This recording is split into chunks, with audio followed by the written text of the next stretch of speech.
So hello everyone. आज हम अपना नया चैप्टर क्लास 12th का डिस्कस करने वाले हैं जिसका नाम है मैट्रिसेस। मैट्रिसेस में हम डिटेल में डिस्कस करेंगे, जो भी हमारे सिलेबस में मेंशन है उन सब टॉपिक्स को हम कवर करेंगे। तो आज की इस क्लास में हम शुरू करते हैं मैट्रिसेस एंड इट्स टाइप से। देखो, सबसे पहले हम समझते हैं कि मैट्रिक्स होती क्या है।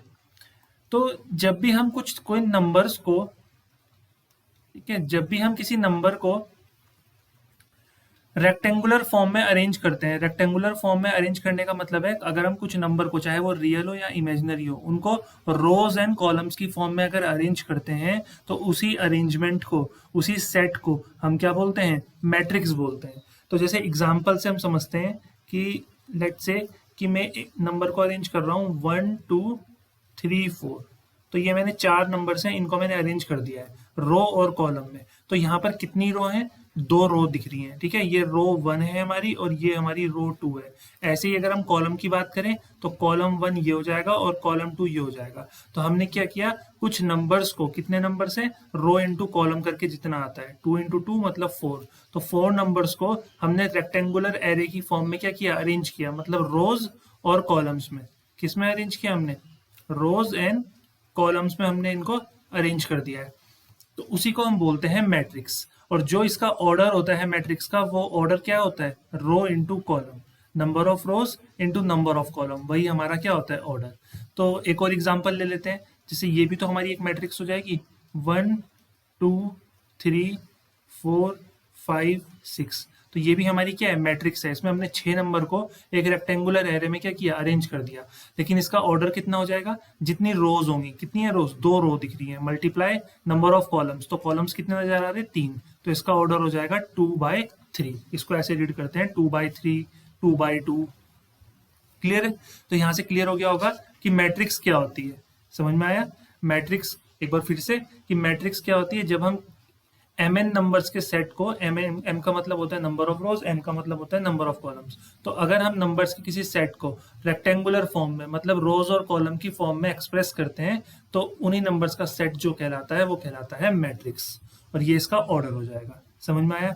अच्छा, अब हमें ना मैट्रिक्स कंस्ट्रक्ट करने के लिए भी बोल सकते हैं कि आप हमें मैट्रिक्स कंस्ट्रक्ट करके बताओ। तो एक क्वेश्चन ना कंस्ट्रक्शन के ऊपर कर लेते हैं सॉल्व, ठीक है। जैसे वो बोलेंगे construct construct a matrix construct a matrix of 3/4 की, ठीक है। ये ध्यान रखना है, 3/4 की मैट्रिक्स कंस्ट्रक्ट करनी है जिसमें हमें एक जनरल फॉर्म दे रखी है A is equals to aij whose elements are given by whose elements are given by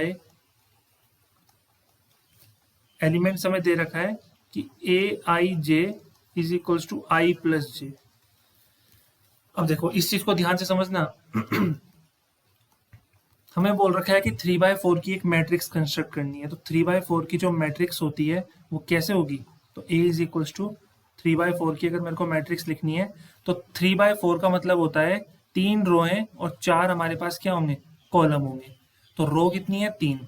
तो पहली रो लिखते हैं। तो पहली रो का एलिमेंट आ गया a। तो इसको हम लिखेंगे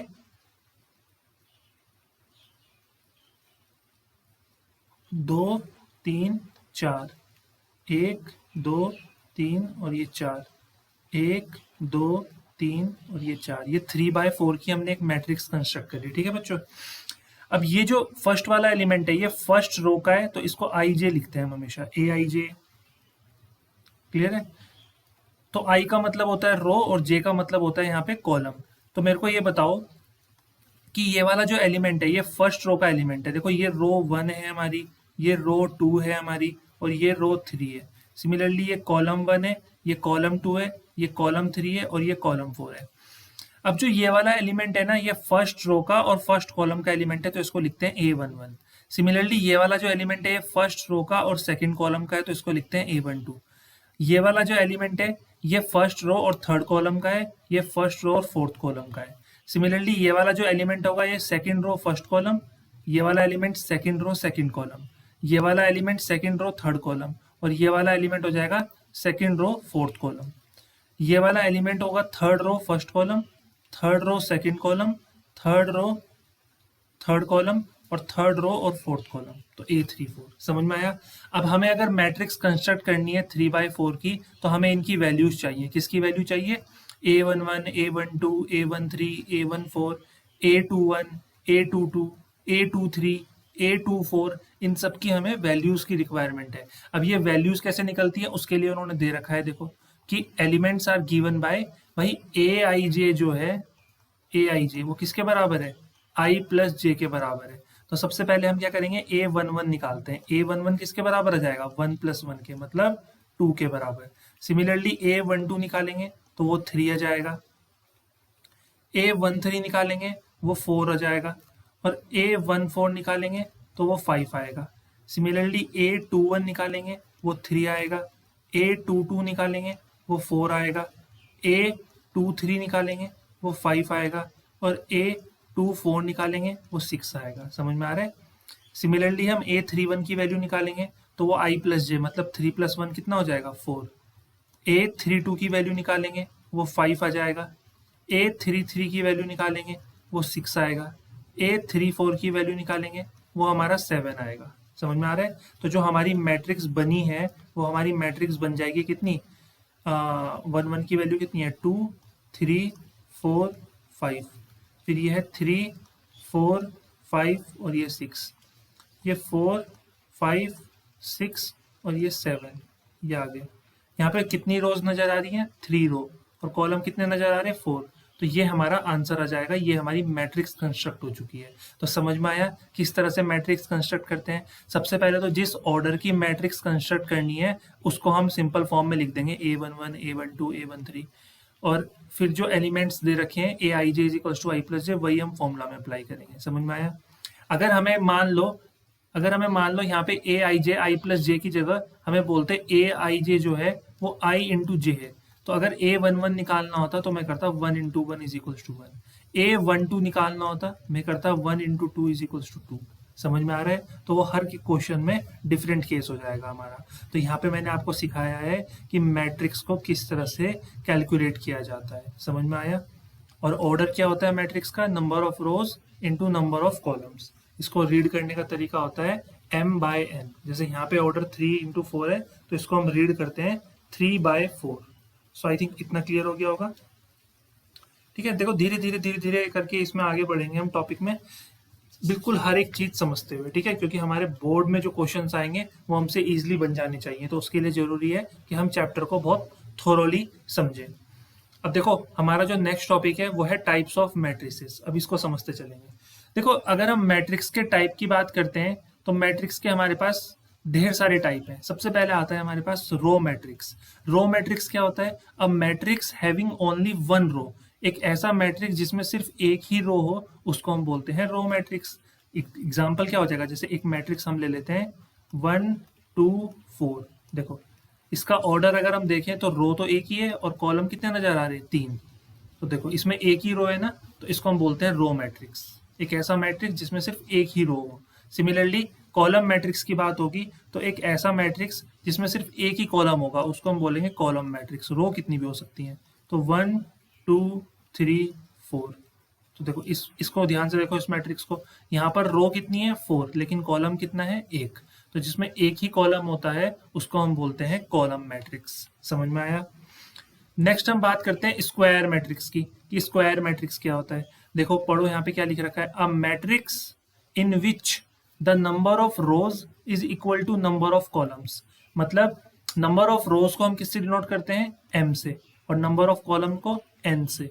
तो एक ऐसा मैट्रिक्स जिसमें नंबर ऑफ रोज जो होती हैं वो नंबर ऑफ कॉलम्स के बराबर हो जाए, उस मैट्रिक्स को हम बोलते हैं स्क्वायर मैट्रिक्स। एग्जाम्पल के लिए देखो यहाँ पे, जैसे अगर मैं यहाँ पे लिखता हूँ 1 2 3 4, ये मैंने लिखा, तो यहाँ पे देखो रोज कितनी है? 2, और कॉलम कितने हैं? 2। तो ये एक स्क्वायर मैट्रिक्स है। एक और एग्जांपल ले लेते हैं, जैसे यहाँ पे मैं लिख रहा हूँ ABC DEF GHI।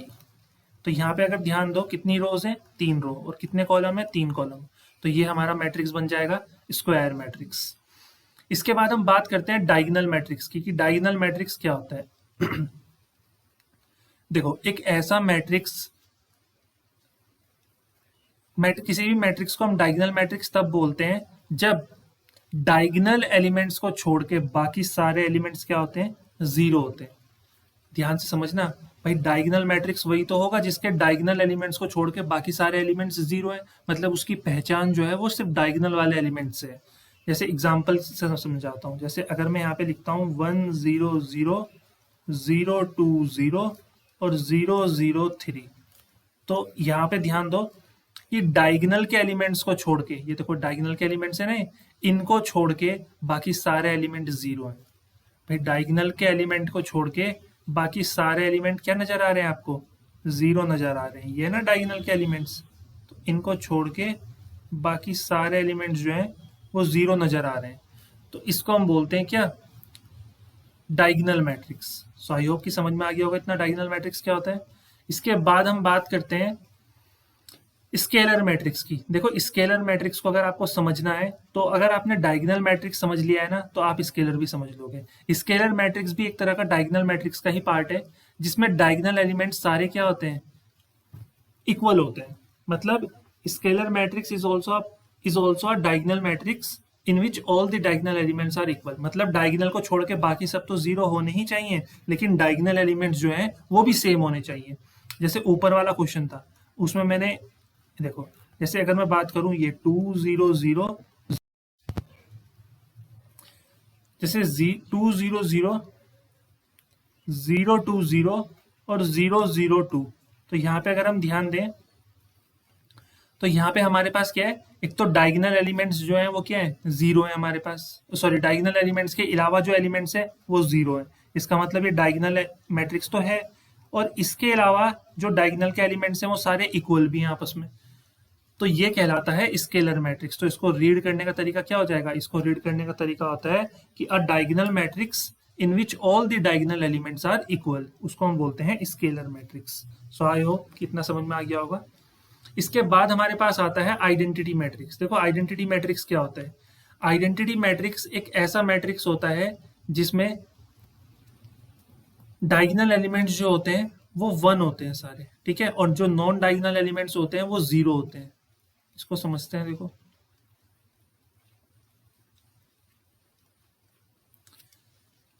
क्या बोल रखा है, a square matrix each of whose diagonal elements is unity. Diagonal elements unity का मतलब वन, ठीक है, और डायगोनल एलिमेंट्स को छोड़ के मतलब जो नॉन डायगोनल एलिमेंट्स है वो जीरो होने चाहिए। मतलब ये देखो ये बहुत सेम सेम मैट्रिक्स आ गए, तो थोड़ा सा ही अंतर होता है इनमें। जैसे 1 0 0 0 1 0 और 0 0 1, अगर इसको हम ध्यान से देखें तो ये यूनिट मैट्रिक्स है या आइडेंटिटी मैट्रिक्स है। कैसे पहचाना, क्योंकि जो डायगोनल एलिमेंट्स है वो वन है, और डायगोनल एलिमेंट्स को छोड़ के जो है वो कितना है, जीरो है। नॉन डायगोनल एलिमेंट्स जीरो है और डायगोनल एलिमेंट्स क्या है यहाँ पे, वन है हमारे पास, ठीक है। तो इसको हम बोलते हैं आइडेंटिटी मैट्रिक्स। क्लियर है, या फिर यूनिट मैट्रिक्स। तो ये चीज ध्यान रखना है, थोड़ा ही डिफरेंस है इसमें। सारे डायगोनल एलिमेंट्स वन होते हैं, इसमें सेम होने चाहिए, भले ही वन नहीं है, 2 2 2 भी हो सकता है, 3 3 3 भी हो सकता है, 4 4 4 भी हो सकता है ना, पर सेम होने चाहिए, लेकिन इसमें वन वन ही होना चाहिए। देखो नल मैट्रिक्स, अब नल मैट्रिक्स क्या होते हैं, एक ऐसा मैट्रिक्स जिसमें सारे ही एलिमेंट्स जीरो हो हमारे। अब उसका ऑर्डर हमें फर्क नहीं पड़ता कि ऑर्डर कुछ भी हो सकता है, लेकिन सारे एलिमेंट्स जीरो होने चाहिए, ठीक है। जैसे एग्जांपल के लिए हम ले लेते हैं 0 0 0 0, ये भी नल मैट्रिक्स है। या फिर हम ऐसे भी ले सकते हैं कि 0 0 0 0 0 0 0 0 0, ये भी हमारा क्या है, नल मैट्रिक्स है। तो ये चीज हमें ध्यान रखनी है। अब matrix whose all elements are zero is called a null matrix. Clear है। इसके बाद दो इंपॉर्टेंट टाइप हमारे पास आते हैं, एक होता है upper triangular matrix. Upper triangular matrix क्या होता है कि जो मेन डायगोनल होता है ना, उसके नीचे वाले एलिमेंट सारे जीरो होने चाहिए, उसको हम बोलते हैं अपर ट्रायंगुलर मैट्रिक्स। एग्जांपल से समझो, देखो जैसे 1 2 3 0 4 5 और 0 0 2, अगर हम इसको ध्यान दें तो इसमें जो ये मैट्रिक्स बन रही है ये अपर ट्रायंगुलर मैट्रिक्स है, क्योंकि जो डायगोनल एलिमेंट्स हैं, जो अपर ट्रायंगल मेन डायगोनल है उससे नीचे वाले एलिमेंट्स क्या है, जीरो, तो ये ऊपर वाला ट्रायंगल इसमें बन रहा है, तो इसको हम बोलते हैं अपर ट्रायंगुलर मैट्रिक्स, ठीक है। और लोअर ट्रायंगुलर मैट्रिक्स क्या हो जाएगा, एक ऐसा मैट्रिक्स, लोअर ट्रायंगल मैट्रिक्स क्या हो जाएगा, एक ऐसा मैट्रिक्स जिसमें डायगोनल से ऊपर वाले एलिमेंट्स जीरो हो। तो इसको अगर हमें लिखना है तो इसको हम ऐसे लिख सकते हैं, लोअर ट्रायंगुलर मैट्रिक्स को क्या लिख सकते हैं, हम लिख सकते हैं 2 0 0 3 2 0 और 4 5 3। तो इसमें ध्यान दो, ये है हमारा क्या, मेन डायगोनल एलिमेंट, तो इससे ऊपर वाले क्या है, जीरो। तो इसमें नीचे वाला ट्रायंगल बन रहा है, तो जिसमें नीचे वाला ट्रायंगल बनता है उसको हम बोलते हैं लोअर ट्रायंगुलर मैट्रिक्स। समझ में आया? तो बहुत सिंपल है ये टाइप्स ऑफ मैट्रिसेस। इसके बाद जो हमारे पास टॉपिक यहाँ पे आता है वो आता है इक्वालिटी ऑफ मैट्रिसेस का।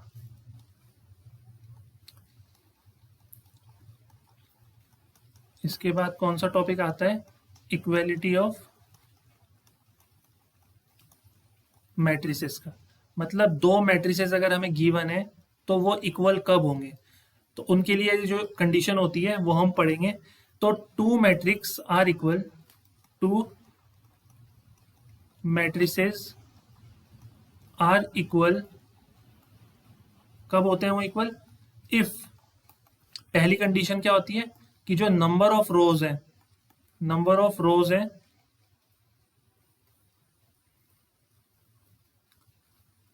वो इक्वल होने चाहिए, नंबर ऑफ रोज, ठीक है, इन ए बराबर होना चाहिए किसके, नंबर ऑफ रोज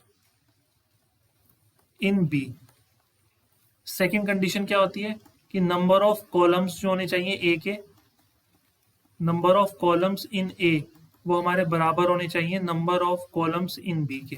कहने का मतलब दोनों का ऑर्डर क्या होना चाहिए, सेम होना चाहिए। कहने का क्या मतलब है सिंपल लैंग्वेज में कि दोनों मैट्रिसेस के ऑर्डर क्या होने चाहिए, सेम होने चाहिए। और थर्ड कंडीशन क्या है, कॉरेस्पॉन्डिंग एलिमेंट्स इक्वल होने चाहिए, कॉरेस्पॉन्डिंग एलिमेंट्स आर इक्वल। तो ये कंडीशन होती है दो मैट्रिसेस के इक्वल होने की। पहली कंडीशन क्या है, दोनों मैट्रिसेस का ऑर्डर क्या होना चाहिए, सेम होना चाहिए। और सेकंड कंडीशन क्या है, कॉरेस्पॉन्डिंग एलिमेंट्स क्या होने चाहिए, इक्वल होने चाहिए। एग्जाम्पल देखते हैं, एग्जाम्पल से समझते हैं, ठीक है। जैसे एक क्वेश्चन अगर हमसे पूछा जाए, कोई भी अगर हम एक मैट्रिक्स दे दें और हमसे पूछा जाए कि आप यहाँ पे बताओ कि ये मैट्रिक्स इक्वल है या नहीं है।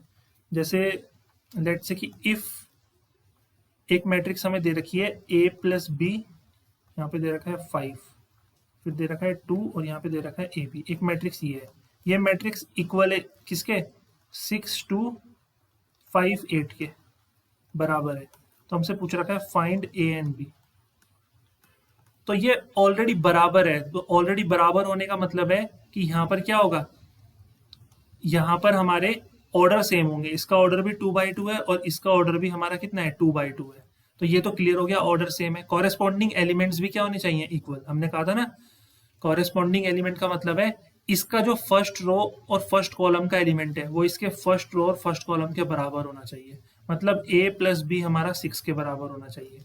इस वाले मैट्रिक्स का जो फर्स्ट रो सेकंड कॉलम का एलिमेंट है वो इसके भी फर्स्ट रो और सेकंड कॉलम के एलिमेंट के बराबर होना चाहिए, जो कि बराबर है 2 2 के बराबर है।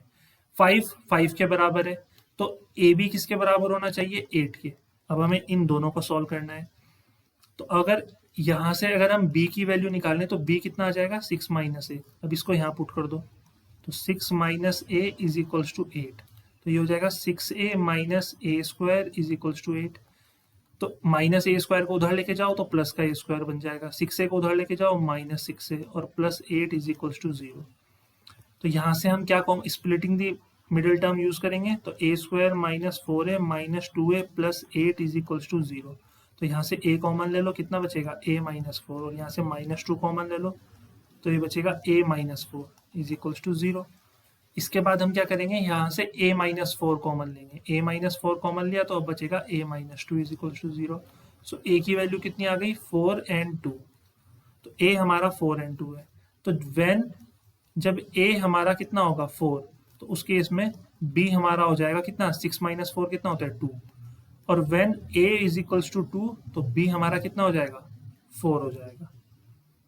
क्लियर है? तो इस तरह से हम जो इक्वालिटी पे क्वेश्चन है मैट्रिसेस के उनको सॉल्व करते हैं। तो आपने यहाँ से अभी तक दो चीजें सीख ली हैं, ठीक है। वैसे तो आपने थियोरेटिकल इन्फॉर्मेशन बहुत सारी सीखी है, नल मैट्रिक्स क्या होता है, ट्रायंगुलर मैट्रिक्स क्या होता है, उसमें भी अपर ट्रायंगुलर क्या होता है, लोअर ट्रायंगुलर क्या होता है, आइडेंटिटी मैट्रिक्स क्या होता है, स्केलर मैट्रिक्स क्या होता है, डायगोनल क्या होता है ना, स्क्वायर मैट्रिक्स क्या होता है, कॉलम रो मैट्रिक्स क्या होते हैं।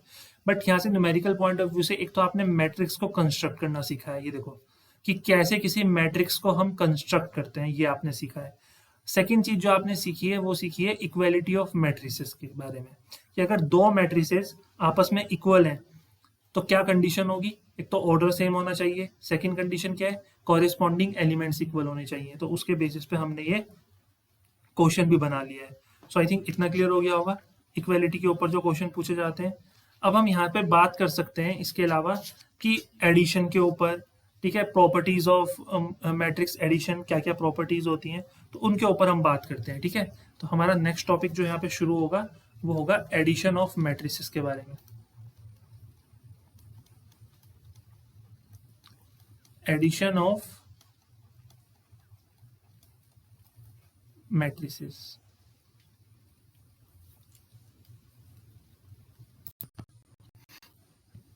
देखो एडिशन ऑफ मैट्रिसेस की अगर हम बात करें तो मैट्रिक्स को हम ऐड कैसे करते हैं, तो मैट्रिक्स को ऐड करने का एक सिंपल तरीका होता है कि हम हमेशा पहले ये चेक करते हैं क्या उनका ऑर्डर सेम है या नहीं है। अगर उनका ऑर्डर सेम है तो फिर हम कॉरेस्पॉन्डिंग एलिमेंट्स को ऐड करते हैं। देखो जैसे सिंपल सी बात है कि भैया एक हमारे पास मैट्रिक्स दे रखा है ए इज इक्वल्स टू 1 2 3 4 5 6, ये एक मैट्रिक्स दे रखा है। और एक मैट्रिक्स हमें दे रखा है बी मैट्रिक्स हमें दे रखा है मान लो 0 1 0 और 2 1 3, ये हमें मैट्रिक्स दे रखा है। तो अगर हमें ए प्लस बी मैट्रिक्स बताना है कितना होगा, तो सबसे पहले ये चेक करो ऑर्डर सेम है, इसका ऑर्डर कितना है, तो 2 रो हैं और 3 कॉलम है तो 2/3। इसका ऑर्डर कितना है 2/3। तो जो हमें ऐड करके मैट्रिक्स मिलेगा उसका ऑर्डर भी कितना होगा 2/3 होगा। अगर हम इनको ऐड करते हैं 1 + 0 कितना होता है 1, 2 + 1 कितना होता है 3, और 3 + 0 कितना होता है 3। नेक्स्ट 4 + 2 कितना होता है 6, 5 + 1 कितना होता है 6, और 6 + 3 कितना होता है 9। तो ये हमारा क्या हो जाएगा, मैट्रिक्स का एडिशन हो गया, ठीक है। तो ये ध्यान रखना है कि ऑर्डर सेम होना चाहिए ऐड करने के लिए। और ऐड कैसे करते हैं, हमेशा ध्यान रखना कॉरेस्पॉन्डिंग एलिमेंट्स को ऐड किया जाता है, कॉरेस्पॉन्डिंग एलिमेंट्स को हमेशा ऐड किया जाता है, ठीक है, इन्हीं को हमेशा ऐड किया जाता है। फर्स्ट रो का फर्स्ट कॉलम का जो एलिमेंट होगा उस वाले मैट्रिक्स के भी फर्स्ट रो और फर्स्ट कॉलम के ही एलिमेंट के साथ उसको ऐड कर सकते हैं। क्लियर है, तो ये चीज ध्यान रखना। एक इनकी प्रॉपर्टी भी होती है, आप एक मैट्रिक्स ए मैट्रिक्स में बी को ऐड करो या बी प्लस ए करो, आंसर सेम ही आने वाला है। सेकंड इसकी प्रॉपर्टी होती है कि आप ए प्लस बी करो और फिर उसमें सी ऐड करो, या फिर आप पहले बी प्लस सी कर दो और फिर उसमें ए में ऐड करो उसको, तो तब भी रिजल्ट हमारा सेम ही आएगा। थर्ड प्रॉपर्टी होती है कि अगर हम किसी मैट्रिक्स को नल मैट्रिक्स के साथ ऐड करते हैं या किसी नल मैट्रिक्स में ए मैट्रिक्स ऐड करते हैं तो वही मैट्रिक्स हमको मिल जाएगा, ठीक है। एग्जाम्पल देखो इसका, एग्जाम्पल अगर देखें जैसे 1 2 3 4 है ये, और इसके साथ अगर एक नल मैट्रिक्स हम ऐड करते हैं 0 0 0 0, तो आंसर कितना आ जाएगा, वही आ जाएगा 1 2 3 4। समझ रहे हो, तो ये प्रॉपर्टी भी आपको जो है वो ध्यान रखनी है। क्लियर है। एक प्रॉपर्टी और यहाँ पे मैं आपको बताना चाहूंगा जो कि होती है कैंसिलेशन लॉस की एडिशन में। कैंसिलेशन लॉ, कैंसिलेशन लॉ क्या कहता है कि if A comma B comma C are matrices of the same order, of the same order, A comma B comma C जो है ये हमारे मैट्रिक्स हैं सेम ऑर्डर के, तो उस केस में जो ए प्लस बी होता है वही हमारा ए प्लस सी के बराबर होता है। मतलब अगर हम ए प्लस बी, देखो समझना मेरी बात एक बार, कि ए बी सी अगर हमारे मैट्रिक्स हैं जिनका ऑर्डर सेम है, तो अगर कहीं पे लिखा हुआ है A plus B is equals to A plus C, तो इसका मतलब होता है इट इम्प्लाइज डेट कि बी मैट्रिक्स जो है वो सी मैट्रिक्स के बराबर है। समझ में आ रहा है, तो ये कैंसिलेशन लॉ कहता है। तो ये छोटी छोटी प्रॉपर्टीज हैं जो किसी क्वेश्चन में हमें देखने के लिए मिल सकती हैं। आई होप कि इतना क्लियर हो गया होगा। इसके बाद हम आते हैं, जैसा हमने एडिशन के लिए पढ़ा है ना, एडिशन ऑफ मैट्रिसेस, ऐसे ही हम सब्सट्रैक्शन ऑफ मैट्रिसेस के लिए पढ़ेंगे। तो नेक्स्ट जो हमारी हेडिंग होगी वो रहने वाली है सब्सट्रैक्शन ऑफ मैट्रिसेस। अगर हमें दो मैट्रिक्स को आपस में सब्ट्रैक्ट करना है तो हम कैसे कर सकते हैं? तो देखो, पहली कंडीशन तो वही है कि ऑर्डर सेम होना चाहिए। पहली कंडीशन क्या है? ऑर्डर हमारा सेम होना चाहिए, तभी हम सब्ट्रैक्ट कर सकते हैं। जैसे एक मैट्रिक्स हम ले लेते हैं 2 4 और 5 और 3, और एक मैट्रिक्स हम ले लेते हैं बी, और इसको हम लिख देते हैं 1 0 2 और 4। तो अगर हमें a माइनस बी करना है तो हमें ये देखना पड़ेगा कि क्या इनके ऑर्डर सेम है। इसका ऑर्डर कितना है? 2/2 का, और इसका ऑर्डर कितना है? 2/2 का। तो अगर इनके ऑर्डर सेम है तो हम इनको माइनस कैसे कर सकते हैं? 2 माइनस 1 करेंगे तो आंसर आएगा 1, 4 माइनस 0 करेंगे आंसर आएगा 4, फिर 5 माइनस 2 करेंगे आंसर आएगा 3, और फिर 3 में से 4 को सब्ट्रैक्ट करेंगे आंसर आएगा -1। तो दो चीजें ध्यान रखनी है। पहला कि जिनको हम सब्ट्रैक्ट कर रहे हैं आपस में उनका ऑर्डर सेम होना चाहिए। दूसरा कि कॉरेस्पॉन्डिंग एलिमेंट्स को ही हमें सब्ट्रैक्ट करना है। हम 2 में से सिर्फ 1 को ही सब्ट्रैक्ट कर सकते हैं, 4 में से हम 0 को ही सब्ट्रैक्ट करेंगे, क्योंकि 4 क्या है? फर्स्ट रो सेकंड कॉलम का एलिमेंट है, और यहाँ पे फर्स्ट रो और सेकंड कॉलम का एलिमेंट कौन सा है? 0। सो 4 में से हम हमेशा 0 को सब्ट्रैक्ट करेंगे। तो इस तरह से सब्ट्रैक्ट किया जाता है। जैसे ये हमने a माइनस बी किया, ऐसे ही हम b माइनस ए भी कर सकते हैं। अगर हमें b माइनस ए करना है तो हम कैसे करेंगे? तो 1 में से हम सब्ट्रैक्ट करेंगे 2 को, हमारा बचेगा -1। 0 में से हम सब्ट्रैक्ट करेंगे 4 को, तो हमारा बचेगा -4। 2 में से सब्ट्रैक्ट करेंगे 5 को, हमारा बचेगा -3। 4 में से सब्ट्रैक्ट करेंगे 3 को, हमारा बचेगा 1। तो ये हमारा आ गया b minus A. So I hope कि इतना क्लियर हो गया होगा कि किस तरह से सब्सट्रैक्शन ऑफ मैट्रिसेस किया जाता है। ठीक है, अब हम इसके ऊपर कुछ क्वेश्चंस भी देखेंगे, बट उससे पहले एक और छोटा सा टॉपिक हमारा बच रखा है, उसे भी हम देख लेते हैं, फिर सारी प्रॉब्लम्स हम इनके ऊपर देखेंगे। टॉपिक क्या है? Multiplication of a matrix bye a scalar. देखो, दो मैट्रिक्स को आपस में कैसे मल्टीप्लाई करते हैं वो हम बाद में सीखेंगे। पहले हम सीख रहे हैं कि अगर कोई मैट्रिक्स हमें गिवन है और हम उसमें किसी स्केलर की मल्टीप्लाई कर रहे हैं तो हम कैसे करेंगे। ठीक है, जैसे एग्जांपल के लिए ले लो कि अगर A एक मैट्रिक्स है और ये हमें दे रखी है 1 2 0 और 3। तो अगर हमसे कोई पूछता है कि इस मैट्रिक्स में 2 की मल्टीप्लाई कर दो, तो हमेशा ध्यान रखना है 2 की मल्टीप्लाई करने के लिए हम ऐसे लिखेंगे 1 2 0 3। फिर हम क्या करते हैं कि जो स्केलर हमें मल्टीप्लाई करने के लिए दे रखा है ना, इस स्केलर से हम हर एक एलिमेंट की मल्टीप्लिकेशन करते हैं। ठीक है, तो 2 की मल्टीप्लिकेशन किस में होगी? 1 में, तो कितना आएगा? 2। 2 की मल्टीप्लिकेशन 2 में होगी तो आएगा 4। 2 की मल्टीप्लिकेशन 0 में होगी तो आएगा 0। 2 की मल्टीप्लिकेशन 3 में होगी तो आएगा 6। तो ये चीज़ हमको ध्यान रखनी है। सो आई होप कितना क्लियर हो गया होगा। जैसे अगर हमें बोलते हैं कि a हमारा ये है और हमें क्या करना है? 1/3a निकालना है, तो इसका मतलब ये है कि हमें 1/3 की मल्टीप्लाई करनी पड़ेगी a मैट्रिक्स में 1 2 0 3 में, और 1/3 की अगर मल्टीप्लिकेशन हम करते हैं तो पहला एलिमेंट आएगा 1/3, यह आएगा 2/3, यह आएगा 0, और 3/3 1। तो ये हमारा आंसर आ जाएगा। सो आई होप कि इतना क्लियर हो रहा होगा कि किस तरह से हम मल्टीप्लिकेशन करेंगे मैट्रिक्स की। अब इन पे जरा हम कुछ क्वेश्चंस देखते हैं। ठीक है, फटाफट से देखते हैं कि किस तरह के क्वेश्चन जो है वो हमारे एग्जाम में मैट्रिक्स से बन सकते हैं, जो इंट्रोडक्शन पार्ट है। देखो सबसे पहला क्वेश्चन हम लेते हैं कि मान लो हमारा ए मैट्रिक्स जो है, if A is equals to, वो हम ले लेते हैं 2 -1 और 3 और 1, और ऐसे ही हम बी मैट्रिक्स ले लेते हैं। बी मैट्रिक्स हम ले लेते हैं 1 4 7 2। तो अगर हमें निकालना है then find 3a minus 2b। हमें क्या निकालना है? 3a माइनस 2b निकालना है। तो हम कैसे निकालेंगे? देखो, सबसे पहले हम 3a फाइंड करेंगे। 3a कितना होगा? तो 3a का मतलब है 3 की मल्टीप्लिकेशन करनी है a मैट्रिक्स में, 2 -1 3 1। तो अगर हम मल्टीप्लिकेशन करते हैं तो कितना आएगा? ये 3 2 ज़ा 6, 3 इंटू -1 -3, 3 3 ज़ा 9 और 3 1 ज़ा 3, ये आ गया हमारा 3 है।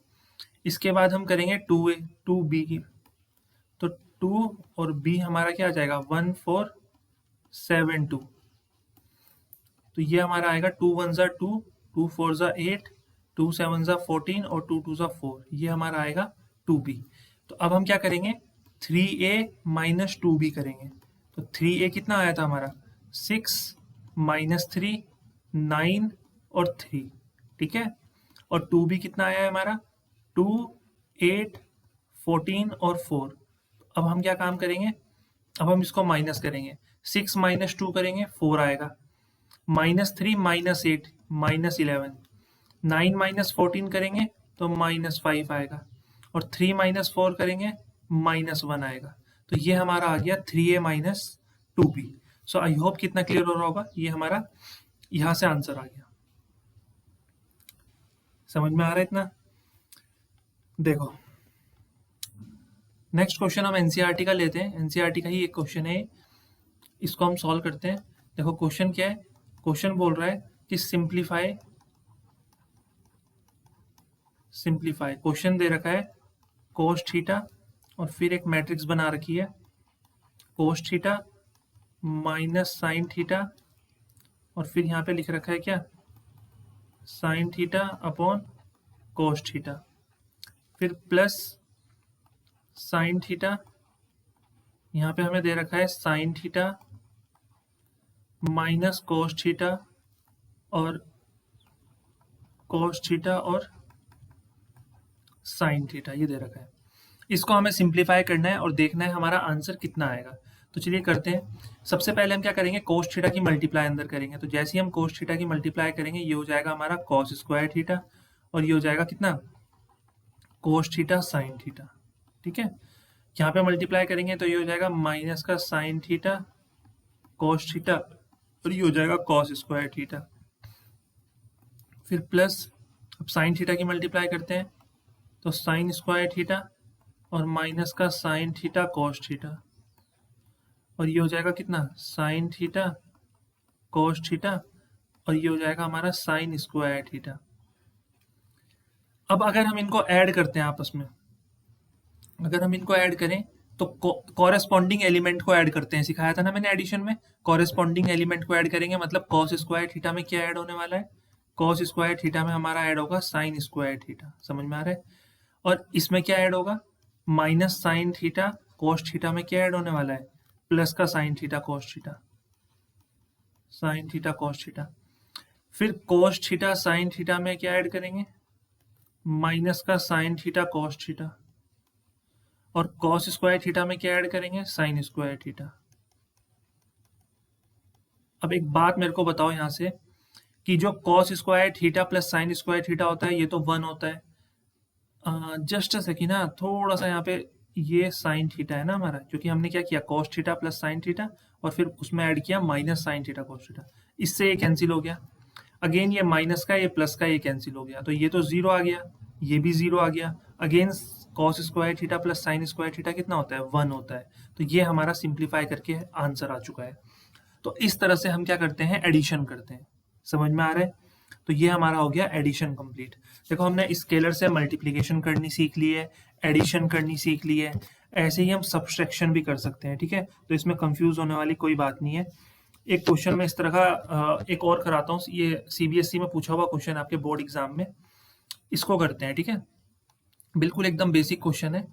क्वेश्चन में बोल रखा है find x, find a matrix x, capital x, such that 2a plus b plus x is equals to 0, where a हमारा कितना है, a हमारा है -1 2 3 4, और b हमारा कितना है, b हमारा है 3 -2 1 और 5, ये हमारा b है। हमें क्या करना है बच्चों, यहाँ पे हमें यहाँ पर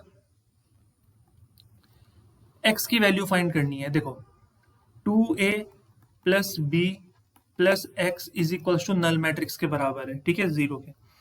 तो यहाँ से अगर x निकालना चाहें तो x की वैल्यू कितनी आएगी भाई, 0 है, 2a को उधर भेज दो तो -2a हो जाएगा, और b को उस साइड भेज दो तो -b हो जाएगा, और ये नल मैट्रिक्स तो 0 होता है, इसको ऐड करो या सब्ट्रैक्ट करो कोई फर्क नहीं पड़ेगा। तो x की जो वैल्यू आएगी वो आएगी -2a और -b, समझ में आ रहा है।